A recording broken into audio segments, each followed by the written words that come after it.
This is Out of the Suns. I'm Doug Keating. I'm identifying the best 3 albums by my top 50 favorite rock bands at all time.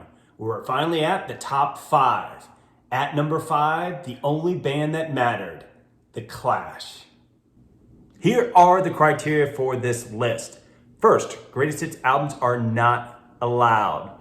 I will note The Clash have several excellent greatest hits albums. I will talk about one in this video.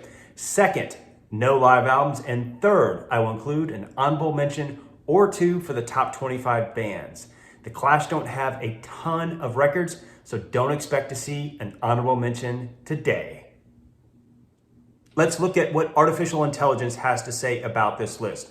According to ChatGPT, here are the top 5 albums by The Clash based on sales and critical acclaim.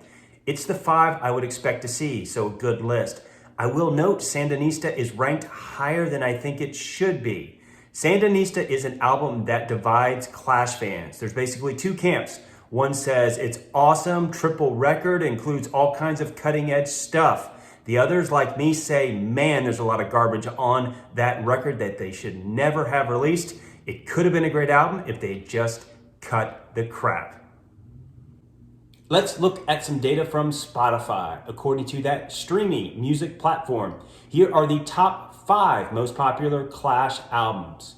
Once again, what I would expect to see, it includes a greatest hits album that I highly recommend if you are a true fan of this band. It's called The Clash Hits Back. I have it on vinyl. It includes all the hits you're looking for in one place.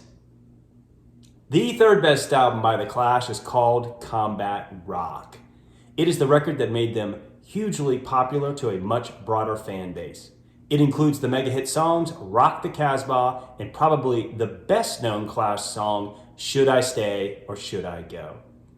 This album was an evolution for the band. Half of it classic Clash driven by Joe Strummer, the other half more experimental based on Mick Jones and where he wanted to take the band. This is the album that actually broke them up. Joe and Mick could not reconcile their musical differences, and so this awesome band came to a sad conclusion. The other third best album by The Clash is called Give 'Em Enough Rope, their second record. For some reason, this album is underappreciated by both critics and fans. I think it is unbelievably good. I have it on vinyl. The first side just rocks with punk energy. The reason some people don't like it, they say it's overproduced. I've already expressed my opinion. That is crap. I would prefer a well-produced album to something that sounds like you recorded it in my basement. If you are a Clash fan and have never heard this album, go get it. You will love it like I do.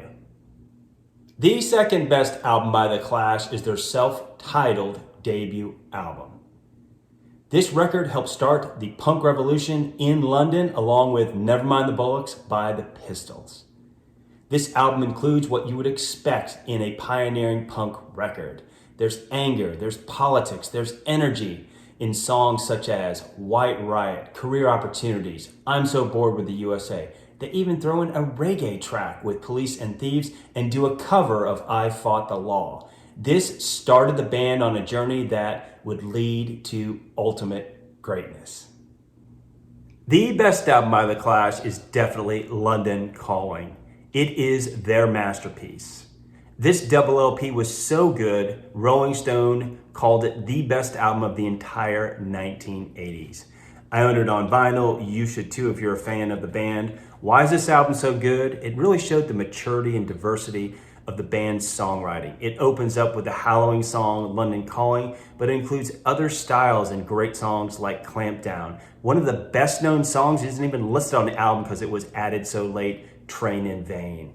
If you want to hear an excellent double album, get this one. There's not a bad song on it, and that is so hard to do. That's because The Clash was such an excellent band.